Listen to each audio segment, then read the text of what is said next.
Et si on avait un logiciel qui permettait de trier nos photos en mode plein écran et de zoomer sur les têtes à côté pour voir si elles étaient nettes ou floues, ou avoir les yeux ouverts ou pas? Eh ben ce serait pas mal. Eh bien sachez que ce logiciel existe. Je vous en parle dans cette vidéo. Générique. Bonjour, je suis Sébastien Roignan et vous êtes bien sur le guide du photographe de mariage, la chaîne YouTube qui va vous donner les clés pour prendre votre indépendance et vivre de votre passion, la photo, et plus particulièrement la photo de mariage.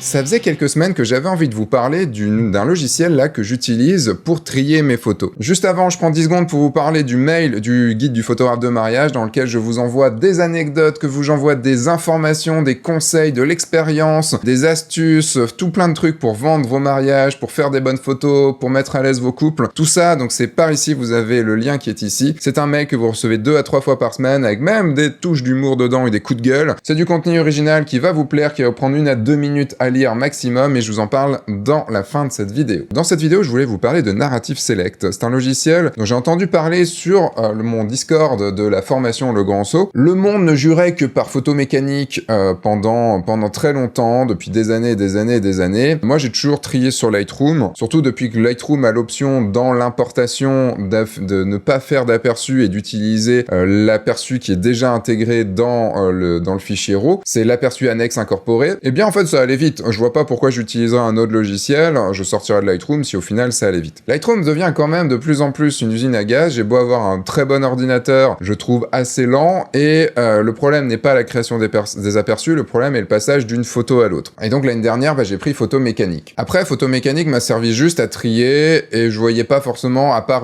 être une visionneuse un peu de luxe, je ne voyais pas vraiment d'intérêt à photo mécanique. Je trouvais même qu'il y avait beaucoup trop de choses dedans. Est arrivé donc il y a quelques mois Narrative Select. Narrative Select, je me dis bon, encore un logiciel qui en plus se targue d'avoir de l'intelligence artificielle ou des choses comme ça. Je fais ne mourrons pas cons, essayons. Et donc j'ai essayé et je l'ai adopté. Narrative Select, vous l'avez ici. Le truc qui m'a un peu interloqué dans Narrative Select, c'est ça, d'avoir le zoom du visage, surtout les visages de groupe, en entier à côté. Donc je me suis dit, ça peut être intéressant. Bon, je regardais un petit peu le blabla marketing, il disait qu'on passerait moins de temps, qu'on voit les détails plus vite, tout ça. Bon, le téléchargement est entièrement gratuit, et donc j'ai lancé, et j'ai trié mon premier mariage grâce à ça. Alors le truc, c'est que c'est un logiciel qui est sorti il y a pas très longtemps, donc il a un ou plusieurs problèmes. Le problème principal pour moi, c'est qu'il n'est disponible que sur Mac. Bon, c'est pas grave, j'ai un Mac pour mon portable, donc je peux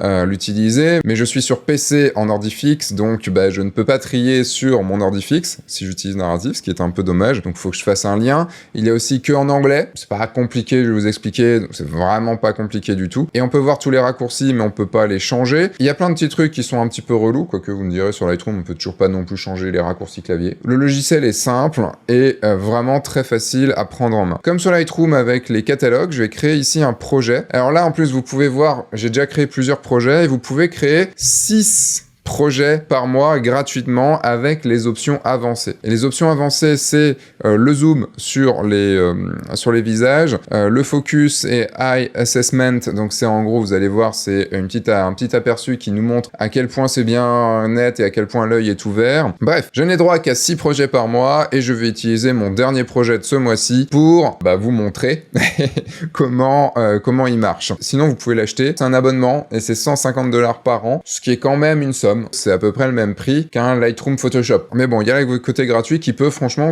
nous servir, et surtout je vais vous montrer une technique roublard pour pouvoir l'utiliser tout le temps. Je vais utiliser et je vais choisir un dossier, tout simplement, où je peux mettre mes images directement. Je vais plutôt choisir un dossier. Donc mon dossier, je vais sur mon bureau et je vais trouver directement ici le dossier mariage, et je vais le choisir. Je vais l'appeler mariage. On peut dire que la prochaine fois, il peut utiliser directement le nom du nom du dossier. Alors, il n'y a pas toutes les images de mon mariage ici, c'est juste j'ai fait une petite sélection pour ne pas en avoir non plus de trop. Tout de suite, là, il me demande si je veux trier les photos par heure de capture. Alors moi, je vais dire oui. Ça, c'est un truc, synchronisez bien vos appareils photo avant de faire votre shooting, comme ça, au moins, là, vous n'aurez pas à utiliser la technique que je vous ai déjà montrée sur comment synchroniser des images sur Lightroom, puisque là, vous ne pourrez pas resynchroniser vraiment les images. Donc, je fais yes, et donc là, il va me trier les photos par temps de capture, par heure de capture. Donc je repasse en grid view, donc avec la touche G. Donc vous voyez, il vous donne le raccourci clavier ici pour la prochaine fois. Et là, il est en train de mouliner un petit peu pour faire ces petites manipulations. Je peux voir ici, je peux ouvrir ici le filtre. Vous voyez, il y a un entonnoir ici. Je peux ouvrir ici les filtres et vous voyez que il est en train, alors je peux pas moi zoomer dedans. Là, il me met que je n'ai pas à attendre que toutes les images soient scannées. Je peux directement trier comme j'ai envie. Donc là, en fait, ce qu'il est en train de faire, c'est qu'il est en train de me dire sur le nombre d'images qui sont dans la...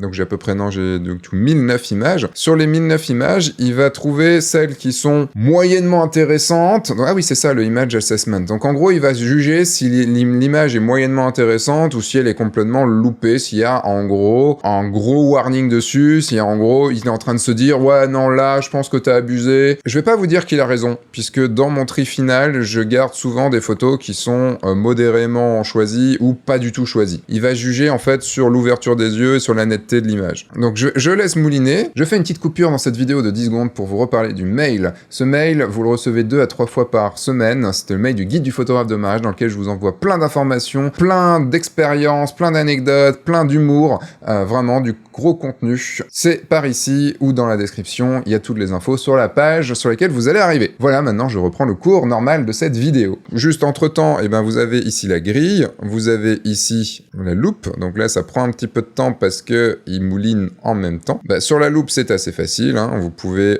utiliser les touches du clavier pour passer d'une photo à l'autre. Et là, vous voyez des choses dans la grille. Vous pouvez activer les vignettes, la pellicule en bas dans Workspace, Hide Film Strip ou Show Film Strip. Et dans Film Strip Location, vous pouvez choisir si vous voulez sur la verticale. Je crois que de base, il est sur la verticale, mais moi, j'aime pas trop ça, donc c'est pour ça que je l'ai mis en bas à l'horizontale. Là, je suis juste en mode loop, donc ça veut dire que vous voyez que chaque photo a sa vignette en bas et je vois la photo en grand, mais je peux me mettre en mode Scene View, donc ça c'est une des fonctions avancées du logiciel, et vous voyez qu'il va regrouper les images. Regardez bien là en bas, quand je suis en mode loop normal, vous voyez il y a 1, 2, 3, 4 photos avant d'arriver au portrait de la mariée, et quand je suis en Scene View, vous voyez qu'il n'y en a plus que 2 avant d'arriver au portrait de la mariée. Tout simplement parce qu'il va regrouper les mêmes photos ensemble. Vous voyez certaines photos qu'il a mis en jaune, il m'en a trouvé 2 qui sont logiquement pour lui moins bonnes. Tout simplement celle-là parce qu'elle a les yeux fermés. Là, elle a les yeux ouverts, donc il dit OK. Et là, elle a les yeux à moitié fermés, donc il se base vraiment là-dessus. Vous voyez ici, on a sur les images, on a un petit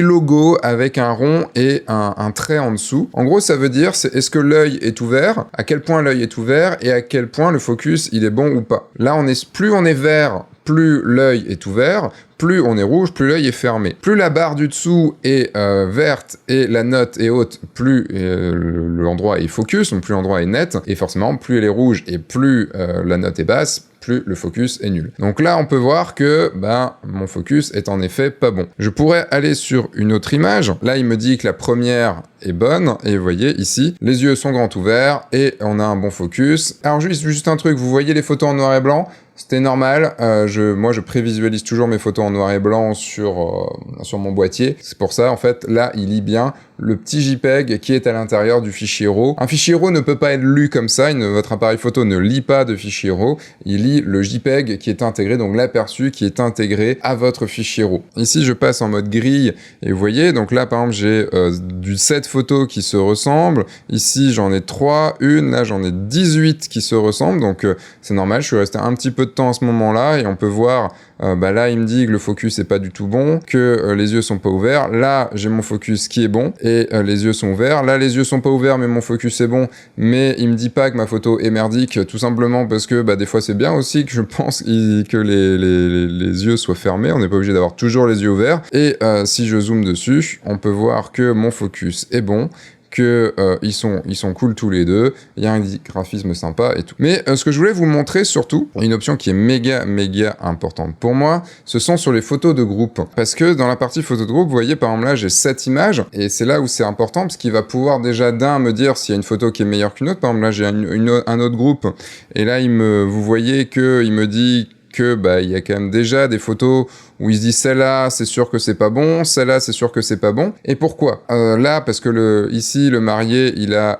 les yeux fermés, donc là forcément ça marche pas. Donc je vais pouvoir ici utiliser les panneaux qui sont là. Vous avez ici les infos, donc les exifs, voilà. Le close-up panel, donc là en gros c'est sur n'importe quelle image sur laquelle vous allez être, il va vous zoomer sur le côté. Et là, vous voyez qu'il s'adapte directement. Bon, là, il y a une option qui demande de s'adapter directement. Donc, j'ai pas pu faire suspense, vous montrer un petit peu l'autre option. C'est ce qu'on a ici, le Close-Up Face Mode, qu'on peut activer ou désactiver. Et en fait, il va venir dans le petit panneau de Close-Up ici, le petit panneau qu'on peut changer, qu'on peut mettre plus grand si on veut. Le petit panneau ici de zoom, eh bien, il va zoomer sur chacune des têtes, sur chacun des visages. Et ça, c'est méga utile. Alors oui, pour les photos de groupe, je pense que vous comprenez tout de suite, parce que vous voyez là, il y en a quand même pas mal, et il les affiche tous. Vous voyez, je passe d'une photo à l'autre, il les affiche tous, et je peux voir directement, je vais pouvoir sélectionner, je vais pouvoir me dire si est-ce que cette photo est bonne ou pas. Là, je vois que y en a qui ont les yeux fermés, donc ça marche pas. Là, je vois encore les yeux fermés. Là, on a quasiment que des yeux ouverts et des sourires, donc ça marche plutôt bien. Donc celle-là, je vais plutôt la sélectionner, je vais appuyer sur T. Celle-là, on est pas mal aussi. Celle-là, ils sont tous en train de se regarder, mais ça peut être rigolo. Je regarde après ma photo, elle est plutôt bien, donc même s'il me dit qu'elle est pas bien, là, en fait, c'est rigolo. Là, celle-là, en effet, non. Et sur les deux dernières, on voit qu'il n'y a pas on voit que le marié, là, il commence à fermer les yeux. Donc, je vais plutôt garder, en fait, la 9 que la 10. Et là, vous voyez que j'ai 5 photos ici de sélectionnées. J'ai un petit récap ici des tags qui ont été utilisés. J'appuie ici. Il ne m'affiche que les 5 photos. Et, je peux me mettre en loupe, là, comme ça, j'ai les 5 photos. Et là, je vais pouvoir aller sélectionner laquelle je vais préférer. Alors, peut-être que je vais garder celle-là où il rigole un petit peu plus. Mais, je vais pouvoir peut-être déjà regarder entre les deux laquelle je préfère. Je vais préférer la première. Entre ces deux-là, je vais plutôt garder la dernière parce qu'il y en a un qui a plus de lunettes et je vais garder du coup ces deux photos-là. Et vous voyez, j'ai pas eu à zoomer dans mon image, j'ai pas eu à parcourir, j'ai pas eu à faire ça et puis parcourir un petit peu et me dire comment c'est sur l'autre et tout ça. J'ai directement mon panel ici et ça, je trouve ça méga pratique. Ça, c'est ce que je voulais vous montrer. Si je reviens ici, il y a d'autres petites choses qui sont intéressantes, mais c'est surtout ça pour moi qui est intéressant. Il y a un surveil mode, et donc, chose que je n'ai pas encore, vous voyez, je clique sur des trucs que je n'ai pas encore essayé. Vous pouvez en sélectionner plusieurs, il va venir de lui-même les garder, donc c'est le mode ensemble de Lightroom. Eh putain, ça je l'avais pas vu, cool, parce que si je ne garde que mes photos, par exemple, que ces photos-là, je pourrais me dire, celle-là, en fait, par exemple, celle-là, il y en a une qui a les yeux fermés. Par contre, il recalcule entre chaque, c'est un petit peu nul, ça. Celle-là non plus, et je vais me dire que entre ces deux-là, je vais garder, par exemple, juste celle-ci. Et celle-ci, du coup, je vais pouvoir peut-être la taguer en une couleur. Je l'ai ratée en Purple. J'ai découvert un autre truc. J'avais pas été aussi loin dans la découverte. On peut les envoyer vers Lightroom. Donc, en gros, on peut les mettre dans directement dans le catalogue utilisé. On peut envoyer toutes les photos avec le rating. On peut envoyer les photos qui sont juste dans le filtre ou les images sélectionnées. Et donc ça, c'est plutôt cool. Bon, moi, je l'utilise pas parce que je passe à ce moment-là sur mon ordinateur fixe pour traiter. Voilà, il y a forcément plein d'autres options dans ce logiciel, mais voilà un petit peu les photos que ce que je voulais vous montrer de ce logiciel. Merci à Anna et Jérémy qui m'ont permis d'utiliser leur mariage et même de filmer leur mariage. Vous aurez un ou deux épisodes où vous me verrez en action sur le mariage, comme le premier épisode du guide du photographe de mariage sur le mariage de Laurence et Mathieu, le mariage d'Anna et Jérémy. Vous pourrez le voir, alors peut-être pas au moment de la sortie de cette vidéo, mais en tout cas ça arrivera très vite, dans ma formation le jour J, une formation où je vous explique tout ce qu'il y a à faire, tout ce qu'il y a à voir, tout ce qu'il y a à préparer sur un mariage, donc comment en gros faire des bonnes photos sur un mariage, comment être à l'aise le jour d'un mariage. Vous verrez tout le mariage d'Anna et Jérémy, et je vous expliquerai, je vais vous le commenter, tout ça et tout.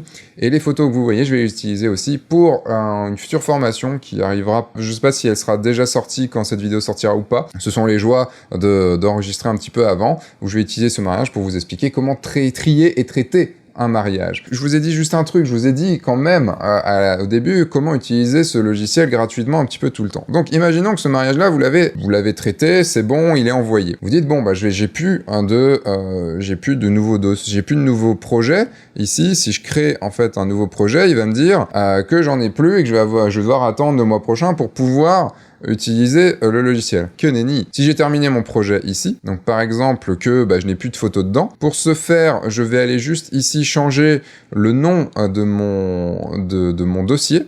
Je vais l'appeler mariage nouveau. Je vais clôturer le projet. Et vous voyez ici qu'il dit qu'il n'y a plus le dossier source. C'est pas grave, je clique dessus et il me dit qu'il ne peut pas trouver le dossier source. C'est pas grave, je vais pouvoir aller sélectionner un autre dossier source. Je sélectionne mon autre dossier source, je fais ouvrir, voilà. Eh bien, j'ai les photos directement dans... Alors, là, ce sont les mêmes photos, mais j'ai testé, ça peut être très bien d'autres photos, il n'y a aucun souci là-dessus. À mon avis, quand ils vont avoir conscience de ça, ils vont changer leur méthode, hein, évidemment. Après, pour moi, je vais acheter ce logiciel parce que je l'utilise vraiment et je le trouve vraiment chouette. Vous avez toujours Photo Mécanique sur PC, mais il n'y a pas cette petite option qui est cool. Donc, dans ce qu'ils disent sur Narrative Select, ce qu'on peut comprendre, c'est que ils sont en train de travailler dessus. En tout cas, j'espère. Ça pourrait être vraiment cool parce que tout le monde n'a pas des Mac et ce serait bien d'avoir la version Windows. Voilà pour moi pour cette vidéo. Je vous reparle ici du mail. Je vous ai dit que je vous en reparlais. C'est un mail que vous recevez 2 à 3 fois par jour. Par jour, non, ça ferait beaucoup quand même. Par semaine, ce qui est déjà pas mal.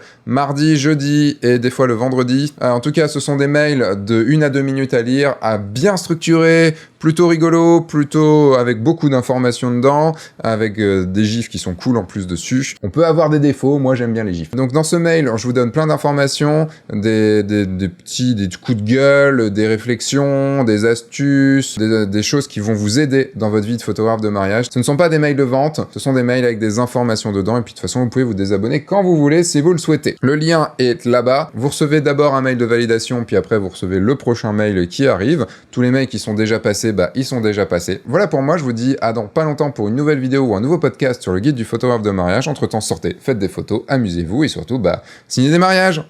Au revoir.